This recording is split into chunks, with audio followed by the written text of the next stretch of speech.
আজকে আমাদের আলজমিরা হসপিটালে একটা মেয়ে বাবু হয়েছে আলহামদুলিল্লাহ।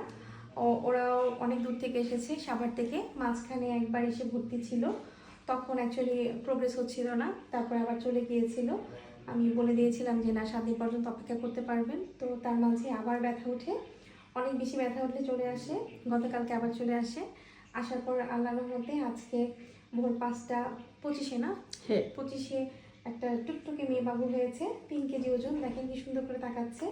বাচ্চার মার অনেক ডেডিকেশন ছিল যে উনি সিজার কোনোভাবেই করবে না। এটা কিন্তু পোস্ট ডেটেড ছিল।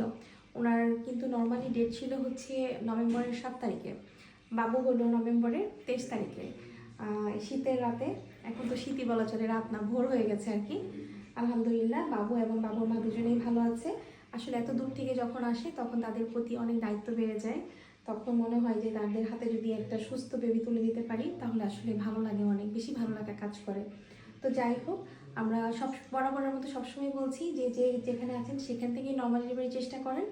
আমরা সর্বোচ্চ চেষ্টা করছি, আপনারাও আপনাদের মতো করে চেষ্টা করেন এবং সবাই এগিয়ে আসবেন। এবং ফ্যামিলির মানুষ যদি সাপোর্টিভ হয় তাহলে কিন্তু ডাক্তাররা অবশ্যই অবশ্যই আপনাদেরকে হেল্প করতে পারবে। তো ভালো থাকবেন, সুস্থ থাকবেন। আল্লাহ হাফেজ। আসসালামু আলাইকুম।